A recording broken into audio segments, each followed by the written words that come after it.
네, 계속해서 오늘장 이슈를 살펴보는 미증시 인사이트 시간입니다. 오늘 이 시간 IM증권 도곡 WM센터 이화진 과장과 함께합니다. 안녕하세요. 네, 안녕하세요.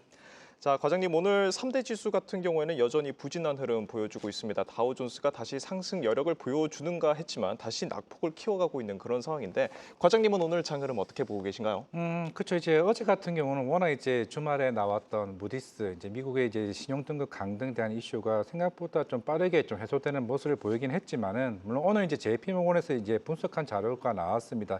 특히 어제 같은 경우가 이제 일 거래량으로 봤을 때 특히 개인 투자자들이 41억 달러 순매수한 게 이게 사상 최대치의 거래량이라고 합니다. 물론 어제 대략 한 36% 이제 거래량이 대부분 개인 투자자들이었는데 그게 대부분 테슬라나 이제 팔란티어 쪽으로 좀 몰렸다고 얘기를 해왔었고, 그리고 이제 어제 중요한 이슈들이 나왔던 게 태양광 이제 이슈, 어제 급락이 나왔었죠. 이제 결국에는 이게 AMP, IRA 관련된 세액공제 관련 이슈들이 이제 폐지에 관련 이제 예전에 32년 정도를 예상을 했었다면 28년도로 감축한다는 이슈가 나오게 되면서 특히 퍼스트 솔라를 비롯한 여러 종목들이 이제 급락을 해왔었는데, 물론 이게 아직까지는 확정된 건 아닙니다. 특히 공화당 강경파에서 얘기가 나오긴 했었지만은 이게 확정된 이슈가 좀 아닌 흐름이었기 때문에 오늘 특히 포스트 솔라를 비롯한 여러 태양광 업체들이 좀 반등하는 좀 모습을 보이는 좀 하루가 아니었나 생각을 하고 있습니다.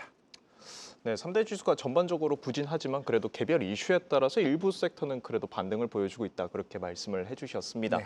그럼 조금 더 종목별로 디테일하게 얘기를 나눠볼까요? 오늘 구글이 빅 이벤트를 열고 있죠. 네, 개발자 컨퍼런스 I/O 2025가 오늘부터 시작되는데 주인공은 주력 AI인 이 제미나이와 아스트라가 될 것 같습니다. 과장님이 보시기에는 구글이 이번 이벤트를 계기로 이 오픈 AI에 조금 치우친 이 AI 시장에 뭔가 변화를 가져올 수 있을까요? 그렇죠. 물론 이제 오픈 AI가 이제 이 시장을 빠르게 조금 이제 침투를 좀 해오고 있는 상황이고, 물론 이제 제미나이 같은 경우도 여러 이제 온 디바이스 이제 AI를 통해서 여러 플랫폼을 통해서 우리가 흔히 알고 있는 뭐 휴대폰이나 아니면 여러 인터넷과 같은 여러 서비스를 이제 확대되는 이제 부분에 있는 상황인데, 물론 이제 아스트라 같은 경우가 흔히 우리가 알고 있는 AI 에이전트죠. 물론 이제 우리가 작년에 이제 갤럭시에 이제 제미나이가 본격적으로 탑재가 되게 되면서 우리가 주변 사물 같은 경우가 이제 카메라를 비추게 되면은 뭐 번역 기능이 생기거나 이런 흐름이 있다라고 하게 되면은 이제 만약에 이제 오늘 뭐 본격적으로 연례 행사에서 나오게 되었을 때 조금 업그레이드된 부분이 아닌가 생각하고 있습니다. 한 예로 들게 되면은 만약에 우리가 뭐 안경을 잃어버렸을 때 제미나이를 통해 가지고 내 안경이 어디 있어라고 했을 때 그거를 카메라를 통해 가지고 그동안 흐름을 통해서 찾아주는 역할. 그러니까 한 단계 더 업그레이드되는 이제 서비스가 나오게 된다라고 하게 되면은 그에 대한 모습들이 그러면 이제 향후에 물론 당연히 이제 챗 GPT도 GPT 5.0도 출시를 좀 앞두고 있는 상황이긴 하겠지만은 본격적인 경쟁이 굉장히 크게 좀 좌지우지할 수 있다고 생각하고 있습니다. 네, 생각보다 색다른 기술로 무장을 했을 걸로 기대를 한다. 그렇게 말씀을 해주셨습니다. 일단은 구글의 모기업 알파벳의 주가는 지금 당장은 보합선에서 머무르면서 시장에 의심이 조금 남아있는 그런 모습인데 아무래도 오늘 어떻게 시연을 하느냐에 따라서 또 달라질 것 같고요. 한 종목만 더 이야기를 나눠보죠. 이 반도체 섹터의 아픈 손가락 인텔 얘기를 한번 해보도록 하겠습니다.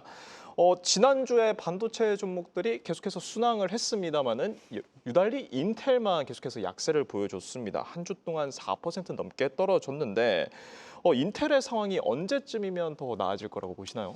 이게 그렇죠. 전년도부터 계속 꾸준하게 좀 실적에 대한 부진들, 특히나 이제 인력 구조 조정들이 전년도부터 계속 꾸준히 좀 나오고 있고, 물론 이제 기존에 이제 우리가 알고 있는 인텔 뭐 PC 시장, PC 반도체나 이제 데이터 센터 쪽은 계속 꾸준히 성장을 하고 있습니다. 이쪽 시장에서는 그 60~70% 점유율을 계속 유지하고 있는 상황이긴 하지만은 기존에 있는 뭐 네트워크 사업부나 이제 엣지 사업부 같은 경우는 계속 꾸준히 이제 좀 매출의 부진들이 좀 나오고 있는 상황이기 때문에 결국에 이제 기존에 이제 비사업부에 대한 매각들을 좀 하나둘씩 좀 처리가 된다라고 하게 되면은 물론 여기서에 대한 성장이 과연 다른 이제 빅테크 업체들 대비해서 성장률이 과연 30~40% 성장이 계속 나올 수가 있느냐가 조금 근거가 나와줘야 좀 모습을 좀 보이지 않을까 생각을 하고 있습니다. 결국에는 부진한 사업부를 매각하게 되면 보통 주가는 일단은 일시적으로 좀 반등을 좀 해올 수는 있을 걸로 보이고 있습니다. 물론 이제 기존에 이제 우리가 알고 있는 삼성전자나 마이크론 같은 경우도 본격적으로 대표적으로 이제 일나노 시장에서 내년에 양산을 좀 준비 중에 있는 상황이고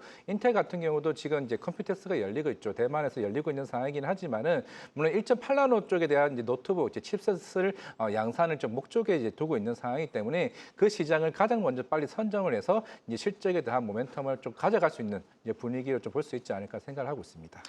네, 인텔의 주가 현재 1% 가까이 낙폭을 키워가고 있다는 점은 계속 확인하시면 좋겠습니다.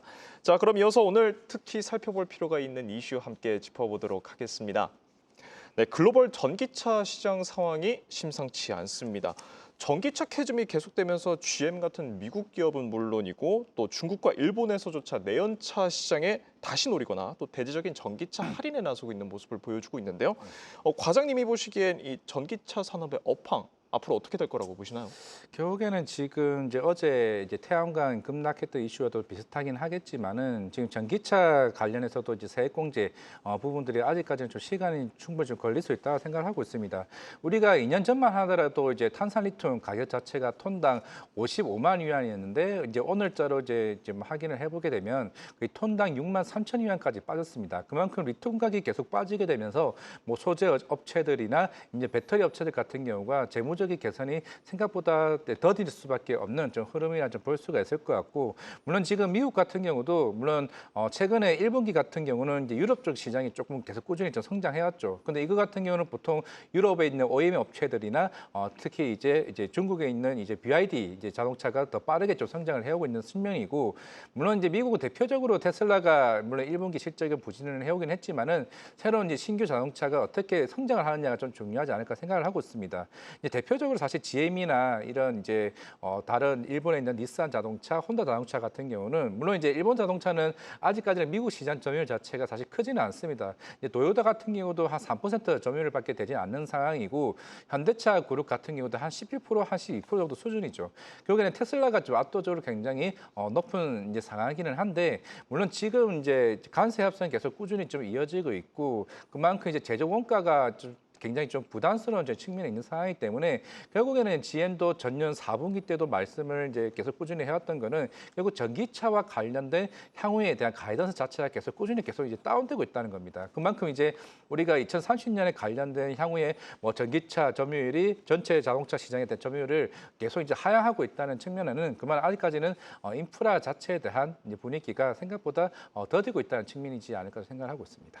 네, 결국엔 전기차 업황에 대한 전망 자체가 굉장히 낮아지고 있는 그런 상황이라는 말씀이신데 그럼 이런 상황에선 뭐 굳이 전기차 이런 전기차 종목들에 대한 투자 전략을 어떻게 가져가는 게 좋을까요?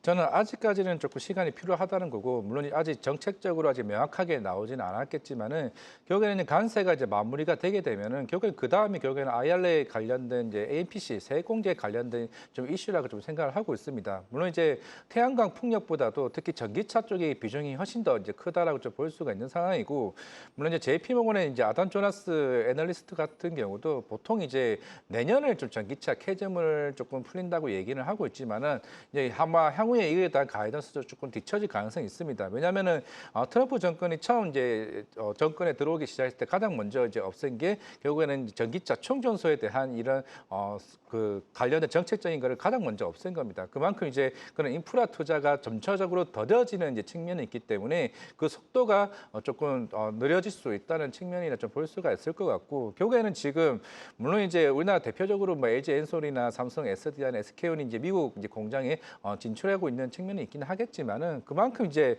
제조 원가에 대한 해결을 하지 않게 되면은 그러면 당연히 전기차 업체들 같은 경우도 수익 마진이 좀 크지는 않다는 거죠. 물론 이제 지금 이제 미국의 지금 금리 인하 자체가 물론 지금은 당장은 9월쯤에 이제 금리 인하 정도가 좀 있는 상황이긴 하겠지만은 금리 인하 속도가 빠르게 내려오지 않게 되면은 당연히 이제 전기차뿐만 아니라 자동차와 관련된 금리 인하 시기 자체가 좀 더질 수밖에 없기 때문에 소비재에 대한 수요가 생각보다 느려질 수 있다고 생각하고 있습니다.